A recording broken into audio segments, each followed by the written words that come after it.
Gitu. Nah, ya sebenarnya bisnis kita ini juga salah satunya adalah menunjang untuk makannya Marco. Gitu.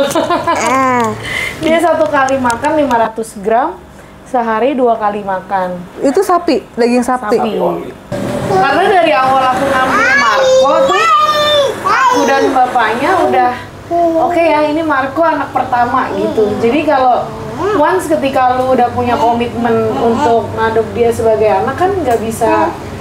Kalau nanti anak manusia lahir, Iya.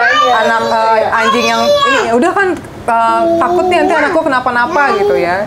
Lagi pula kan maksudku pasti solusi nggak cuma ada satu ya. Yang terakhir nih, kasihlah sama Mas Marco. Mas Marco. Udah biasa. Kenapa jadi Mas Marco? Lo tau gak sih kalau gue foto studio gue ya, mereka selalu berpikir gini, kan Marco Po Studio. Berarti gitu. bang lo Marco? Mereka selalu pikir gini, ini Mas Marco ya atau Tante Marco gitu kan? Enggak, gue bilang. Yang nama Marco itu anjing gue.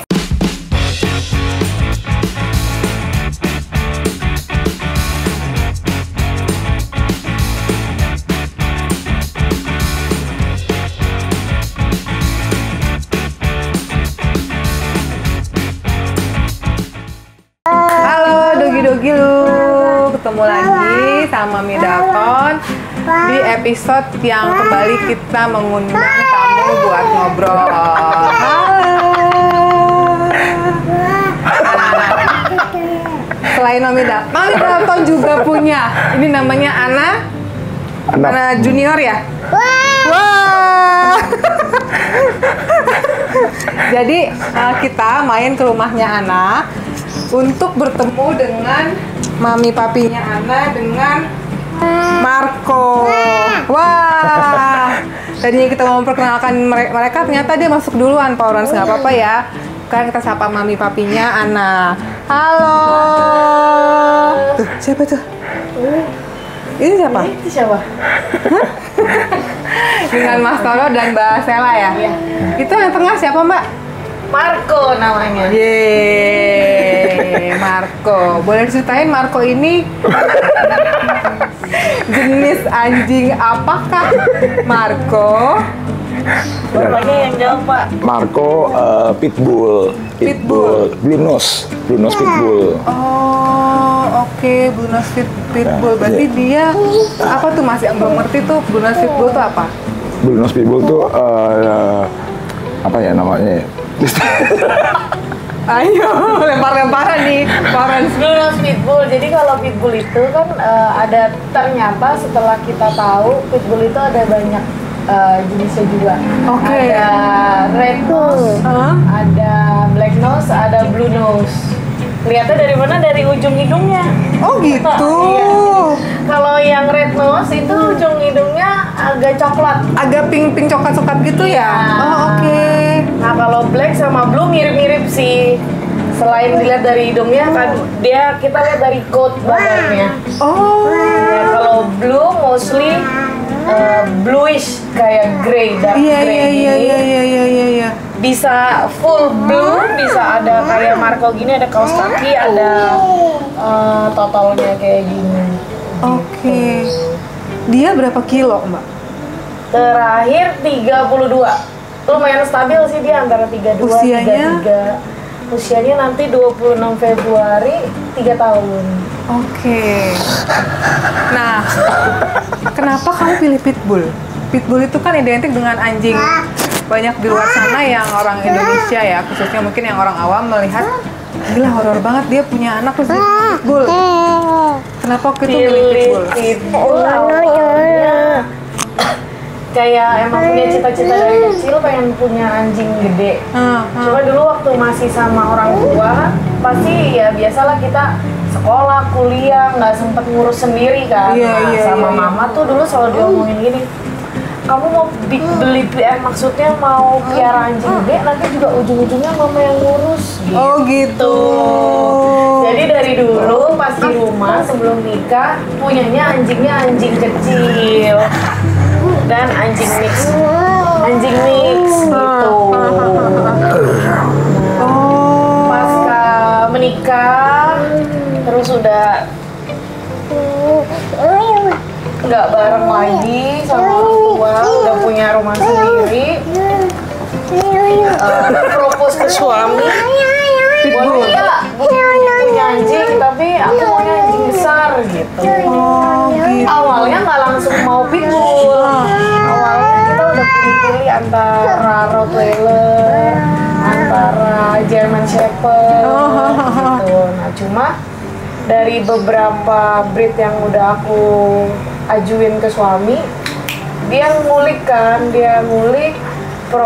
plus minusnya sampai akhirnya ketemu breedernya Marco ini, kebetulan nggak jauh dari sini, dari daerah Parung gitu. Nah kalau suami aku kalau mau beli kayak gini, syaratnya dia adalah aku maunya lihat indukannya. Lihat indukannya, aku mau. Jadi kan kalau istilahnya kalau kita tahu nih indukannya bentukannya kayak jantannya gini, betinanya gini, kurang lebih hasilnya kan either dominan mamanya, dominan bapaknya, atau mix antara keduanya gitu kan. Setidaknya kita bisa tahu kayak kurang lebih nanti jadinya kayak gini nih gitu. Nah terus tadi kan kamu sempat ngomong nih, Mbak Sela, ada plus minusnya. Mungkin boleh dikasih tahu nggak sedikit maksudnya plus minus itu gimana? Plus minusnya ya tiap breed kan sebenarnya punya health issue masing-masing ya. Sini. Marco apa? Marco punya health issue masing-masing. Nah dari situ udah Mas Toro udah plus minus. Plus minusnya itu maksudnya apa, Mbak? Plus minus kenapa akhirnya suami memutuskan, Mas Toro memutuskan, oke, kita ambil pitbull. Kalau pertama awalnya kan mau Rottweiler, cuma breedernya jauh. Oh oke. Breedernya jauh, terus waktu itu kenapa ya Rottweiler? Gue nggak mau, kalau jauh tuh gue takut dengan resiko di perjalanan itu loh Mbak. Gue ngebayangin, bawa dari sini ke sana. Gue ngebayangin bocah itu dikirim dari daerah jauh, terus sini, terus cuaca perjalanan, terus kalau breedernya deket sini minimal ya, kalau gue beli, misalnya gue adop anjing dari Bandung misalnya, disuruh tinggal di Depok, kan kasihan ya? Iya. Gerah dia kan? Iya benar. Karena breedernya di Parung, gue bisa lihat si breeder gimana sih dia, istilahnya ternaknya kayak gimana sih, ngebreednya gimana sih. Kebetulan yang waktu gue ngadop si Marco ini, breedernya lumayan lumayan care banget lah, kandangnya bersih, terbuka, bukan yang lo tau kan yang breeder rumahan, ruko gitu. Ini di Parung yang benar-benar terbuka, menurut lahan terbuka gitu, terus dia cukup ngebreed setahun cuma sekali. Oh jadi dia nggak yang diternakan banyak banget dipaksa melahirkan gitu kan? Bahkan dia ada yang ngedop anabul dia. Ternyata si pitbullnya itu dipakai buat belum makan makanan Marco. Jaga bengkel. Baik-baik sama dia. Baik-baik sama dia. Gitu. Oh gitu. Nah, waktu kamu ngambil Marco berarti si Ana belum jadi.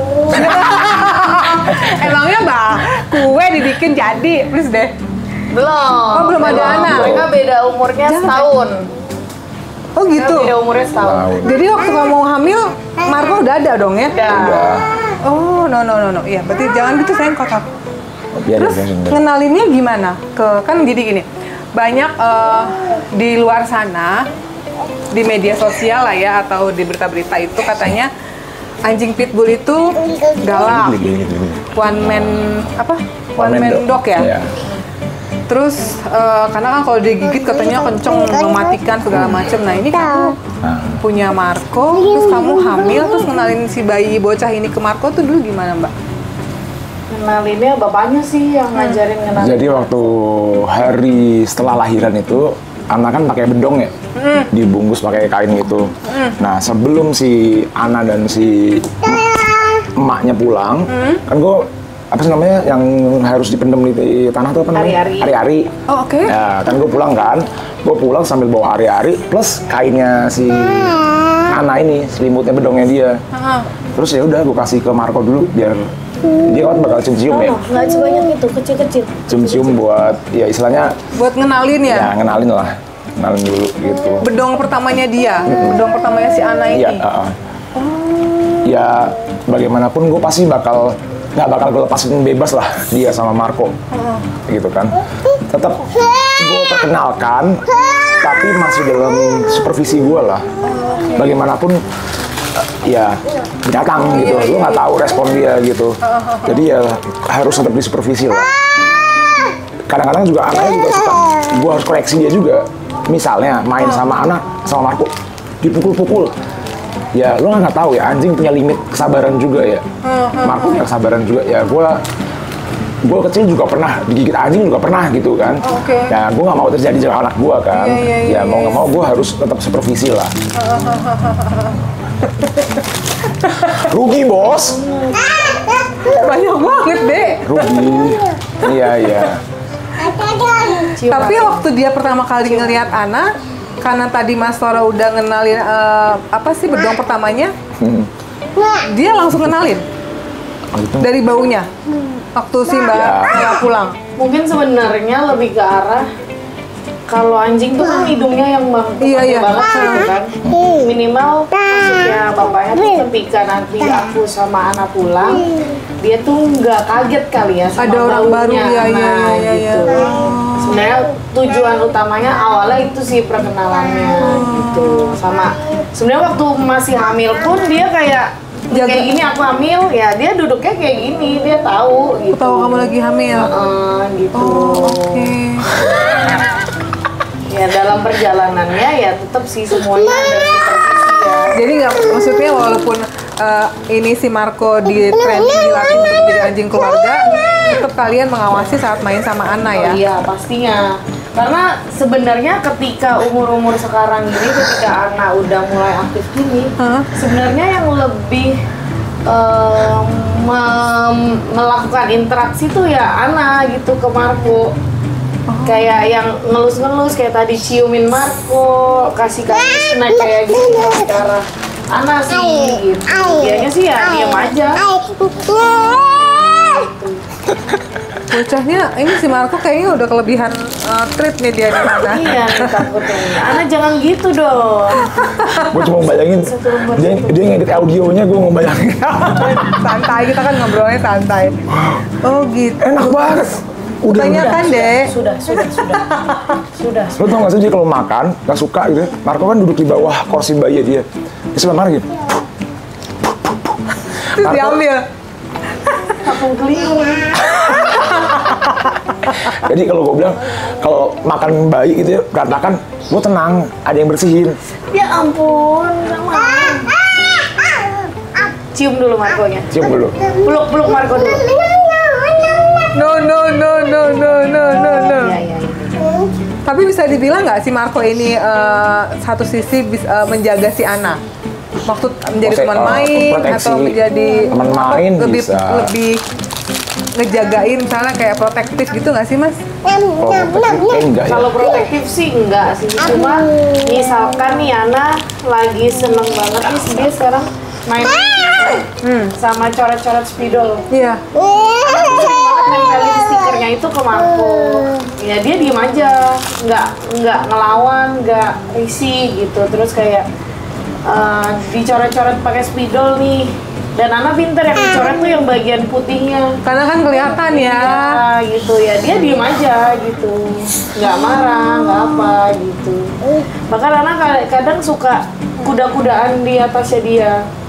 Oh gitu, karena dia gede sih ya. Iya. Ya tetap aku supervisi sih. Takutnya kalau lagi Marco ada distraksi apa, Marco-nya langsung berdiri kan, anaknya bisa jatuh kan. Iya. Dan itu udah kejadian. Oh pernah? Pernah. Oh gitu. Marco ngelihat ada distraksi di luar, lagi main sama Ana, di sini Ana duduk di atasnya, ya udah Marco-nya ngacir, anaknya gubrak gitu. Oh gitu. Tapi kan kita nggak bisa salahin Marco juga ya, karena kan ya dia ada faktor yang membuat dia terdistraksi kan, bukan ya, gua nggak mau gitu, bukan. Gitu. Dan aku kira dari anaknya juga akan kapok nih, trauma nih. Karena pernah jatuh di sama Marco. Ternyata enggak juga. Oh enggak? Enggak. biasa aja gitu. Bisa dibilang malah Marco sebenarnya ada cranky sih sebenarnya. Digangguin mulu sama si Ana. Mulu.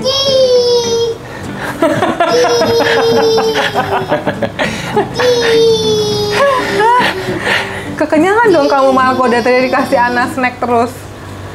Nah, aku tuh pernah wawancara ada satu temen juga, katanya setelah punya anak dia ngambil rescue anjingnya itu karena anjingnya dibuang saat si keluarga ini punya anak. Nah, kamu dulu sempet nggak kepikiran begitu? Enggak. Karena dari awal aku ngambil Marco tuh, aku dan bapaknya udah oke ya, ini Marco anak pertama gitu. Jadi kalau once ketika lu udah punya komitmen untuk ngadop dia sebagai anak kan nggak bisa. Kalau nanti anak manusia lahir, Iya. anak anjing yang ini udah kan takut nih nanti anakku kenapa-napa gitu ya. Lagi pula kan maksudku pasti solusi nggak cuma ada satu ya kan pasti kan ada solusi lain ya gitu. Misalkan let's say kita takut anak kita nanti kena ada sakit atau virus atau apa. Iya. Kan kita bisa screening Marco-nya ke dokter dulu. Marco ini aman nggak sih? Ada virus atau apa nggak sih? Gitu, itu satu. Atau kedua, misalkan kitanya takut anjing kita gede, anjing kita bayi gitu. Gimana ya nanti ya? Apa digigit kah atau apa? Kan kita ada solusi lain, misalkan disekolahin. Kepatuhan, misal. Jadi dia tahu nih mana yang harus dia istilahnya dia jagain, mana yang harus dia tinggalin, gitu ya.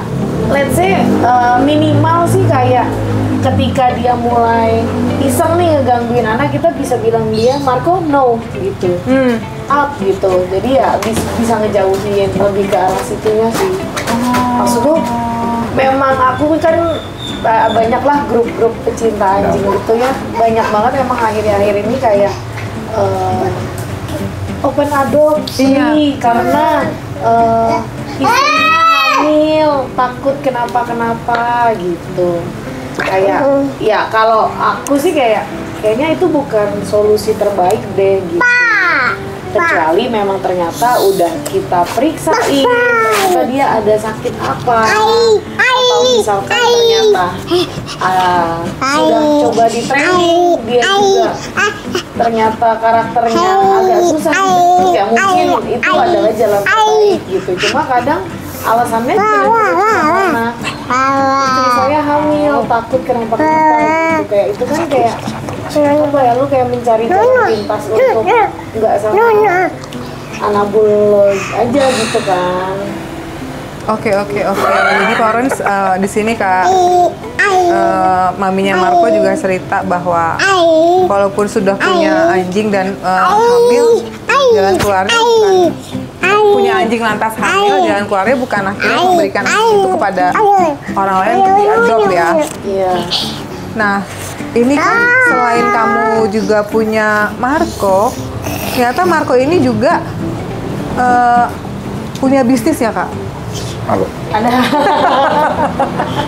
Jadi parents, ini dia sebenarnya Marco ini selain dia tadi pitbull apa Kak? Blue nose. Blue nose, dia ini juga apa namanya? Owner ya? Owner dari Dia bos besar. bos besar. Ini adalah karyawannya. Kami hanya adalah karyawan nomor 1, karyawan nomor 2. Nah, ini dia owner bos besar dari Marco Paws Studio. Tuh. Nah, itu terinspirasi nggak beneran dari Marco?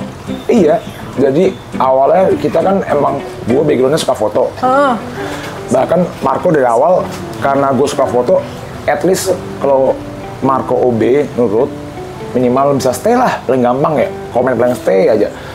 Gue bisa foto dia lebih mudah kan. Nah, ketika gue foto Marco, terus apa namanya, kan kita aktif di komunitas apa namanya GBK Dog Lover.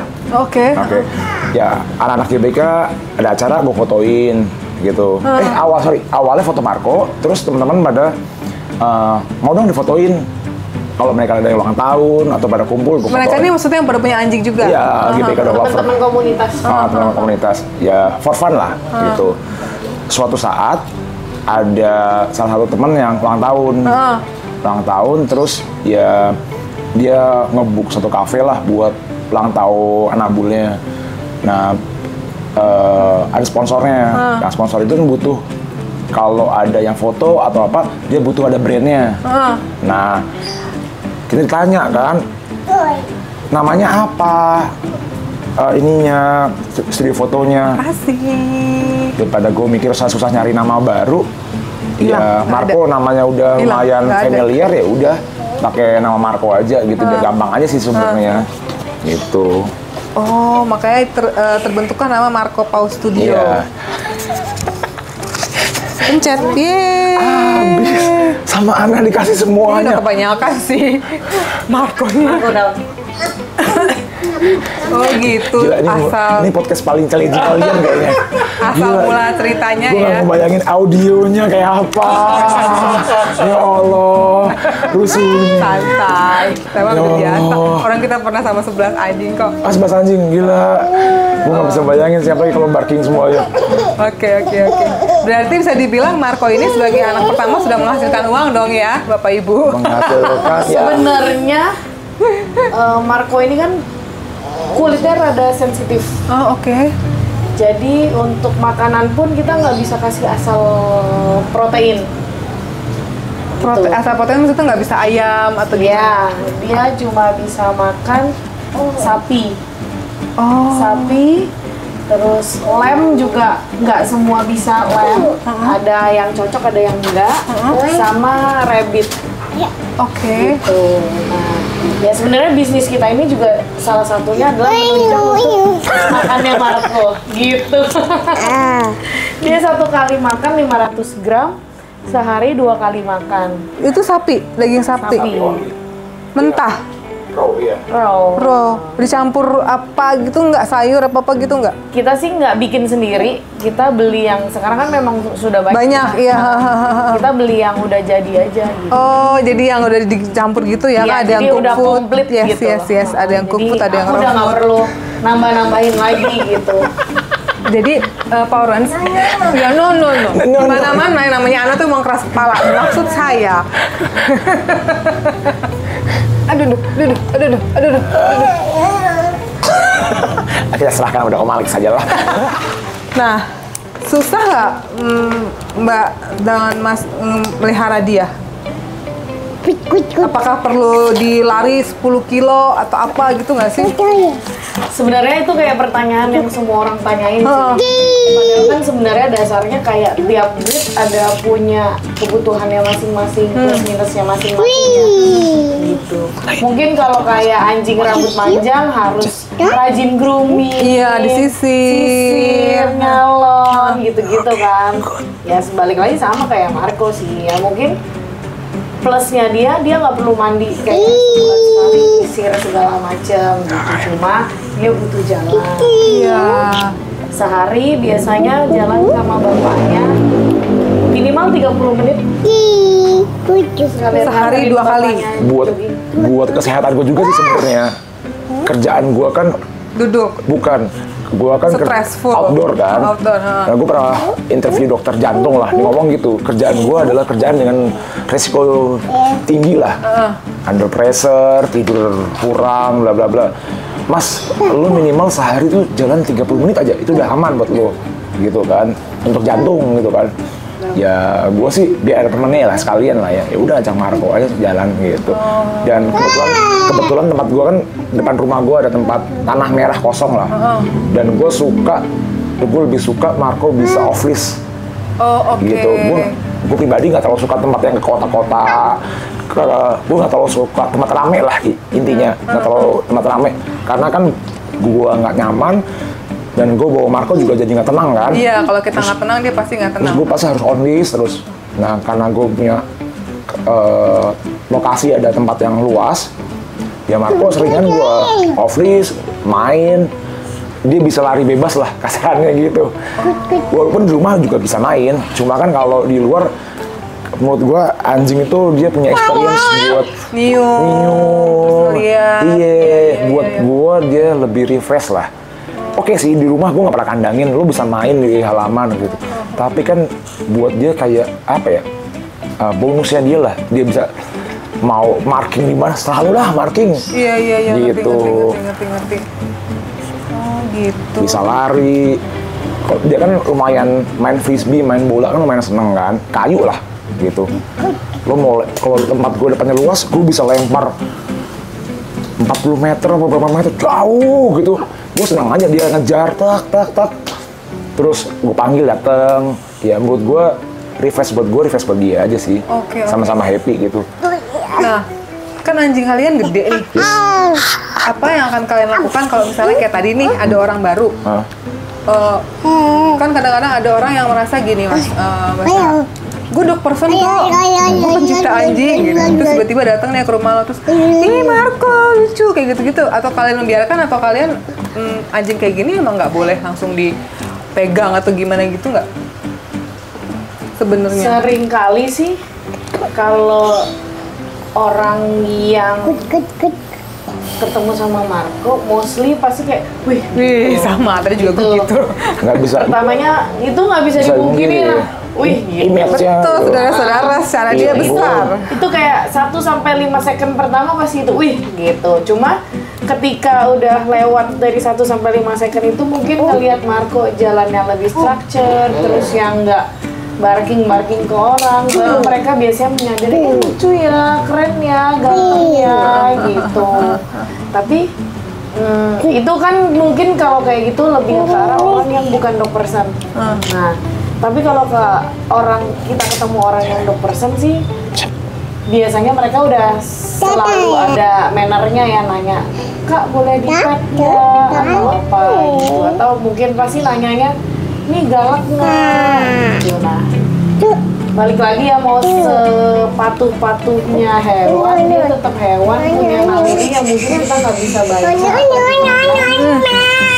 Pasti aku bilang, enggak galak kalau ke aku. Oke. Selalu bilangnya gitu. Iya. Kalau ke aku. Iya. Wah gitu ya. Tapi boleh dipegang gitu. Oh nggak apa-apa kalau mau pegang gitu. Oh, caranya begitu. Sebenarnya secara nggak langsung aku melimitasi juga ya orang Iya, yang ngerti. bisa kontak sama dia. Karena kadang anak mami kadang masih banyak juga ya yang kayak tadi kamu bilang Kak, asal datang lucu langsung gitu. Karena kan jarang-jarang dia ketemu pitbull pendiam, Iya. pengen foto dong, pengen pet dong, gitu kan. Iya. Oh, berarti cara kita sebagai owner untuk membatasi itu adalah nggak galak kok sama aku gitu ya. Iya, Karena kan kita owner ya. Tapi kalau sama kalian ya, Ya aku takutnya ketika aku bilang nggak galak, tapi ternyata di saat itu Marco lagi bad mood atau gimana, betul. terus dia pun juga pas interaksi sama Marco yang salah, kenapa Iya, salah kita dah. resikonya di aku gitu kan. Nah aku mengurangi resiko itu juga sih gitu. Oke, jadi Florence kita punya insight baru bahwa kalau kita ketemu anjing pitbull atau anjing apapun yang jenisnya besar, kita mau pegang harus izin sama si ownernya dulu ya. Karena seperti yang pernah sebenarnya breed apa aja sih, Iya. kan ya sama aja kayak gini, kayak kita ketemu orang bawa baby, kan kita nggak boleh langsung lucu banget, nggak boleh langsung gitu kan, tetap harus izin kan. Nah sama juga sebenarnya kayak mereka pun juga gitu, mau anjing yang besar mau anjing yang kecil ya sebenarnya harus izin dulu sama ownernya, sama orang Kak boleh tuanya. dipegang nggak gitu. Iya, karena kita tidak bisa memungkiri bahwa walaupun sekarang di medsos ngomongnya anjing itu adalah anak, tapi mereka itu tetap punya insting keanjingan. Iya, nalurinya. Binatang itu memang basicnya mereka binatang, jadi mereka pakai insting, pakai naluri. Kalau merasa terganggu ya pasti akan reaksi pertama adalah protektif kan, melindungi si ownernya ya, bisa menerkam, bisa menggigit. Jadi kita sebagai manusia ya emang harus tahu diri juga sih. Ini tamu kita yang satunya lagi sibuk bebenah. Ya Allah, ini ada sekolah obedience buat anak soalnya. Kata Pertanyaan terakhir nih, Kasela sama Mas Marco. Mas Udah biasa. Kenapa jadi Mas Marco? Lo tau gak sih kalau gue foto studio gue ya, mereka selalu berpikir gini, kan Marco Po Studio. Berarti gitu. belum lo Marco? Mereka selalu pikir gini, ini Mas Marco ya atau Tante Marco gitu kan? Enggak, gue bilang. Yang nama Marco itu anjing gua. bukan Mas Toro, astaga. Gue udah memaklumi kok. Apa artinya, ini memang selalu gue tanyakan kepada semua Porens, apa artinya Marco dalam hidup kalian? Anak pertama. Iya. Karena gue dulu kalau punya anak cowok, gue kasih nama Marco. Oh gitu? Gue makan nama lengkapnya Marco Polo, karena gue suka image-nya jalan-jalan lah, berpetualang lah. Marco Polo gitu kan, ya udah. Kalau gue punya anak cowok namanya Marco. Nah, kebetulan waktu itu kan ya anak pertama gue Marco kan, ya udah gue sama Marco gitu. Gue sih gitu ya, nggak tahu nih versi ibunya. Versi ibu? Setuju sama. Jadi memang kalian menganggap Marco ini bukan Anak sekedar pertama. anjing ya, tapi lebih kepada anak ya. Iya. Jadi kalau ditanya orang anaknya berapa Bu? 2. Anaknya 2, udah sepasang cowok cewek. Jadi Porens, kita dapat banyak masukan dari Kasela dan Mas Toro dan anak pertamanya Marco, bahwa anjing itu mereka ini bagian dari keluarga kita, dan memang ada aturan-aturan juga ya Kak ya untuk memelihara mereka, dan siapa yang memegang juga tetap harus izin sama ownernya. Kakak Sela dengan Mas Toro, Mas Marco, jadi ada yang mau disampaikan nggak kepada Porens yang mau melihara pitbull pertama kali? Komitmen pertama, terus Komitmen apa nih selain untuk komitmen? ngurusin, ngelatih sih. Komitmen semuanya lah, whole package lah. Maksudnya komitmen dari otomatis anjing besar butuh treatment lebih. Gimana caranya kita bisa ngehandle dia, ya kan? Habis itu komitmen untuk memberikan asupan gizi terbaik, ya kan? Otomatis anjing 8 kilo sama anjing 33 kilo kebutuhan makannya beda kan? Iya dong, pasti. Iya itu, terus kesehatannya juga kayak vitamin, obat segala macam kan jumlahnya juga amount-nya jadi lebih besar. Iya, kan? karena dihitungnya per kilogram berat Iya, badan dia. Betul. Penitipan juga lebih mahal. Betul sekali. Terus ya emang bener-bener harus dia sih. Ya kalau kita sih bilangnya ya balik lagi tadi ya, anak pertama ya. Ya gimana lu kayak ngurus anak aja gitu. Iya. Dan punya Marco ini jenis pitbull ya, bapak ibunya juga harus sehat ya, karena dia butuh exercise ya nggak sih Pak? Walaupun sehari-harinya dia kerjanya cuma tidur. Karena dia udah capek jalan kan, misalnya di bawah jalan. Kelemar aja. Nah berarti kalau tidur gitu berarti dia emang happy dog Mas, kalau kayak gitu. Gue nggak tahu deh, emang iya ya? Iya, kalau dia justru dia cranky berarti dia stres. Kerjanya molor aja. Berarti dia hidupnya bahagia sekali. Porens bisa melihat kan, dia bahagia karena dia punya 2 karyawan. Terima kasih. Udah, gitu Mas aja. Toro, atau kita mau ngobrol lagi? Terima kasih Mas Toro, Kasela, Marco. Pesan-pesannya untuk dogi-dogi lu, jangan lupa Porens subscribe, like, dan bagikan kisah Marco ke semua Porens yang mau punya anjing pitbull. Bye-bye.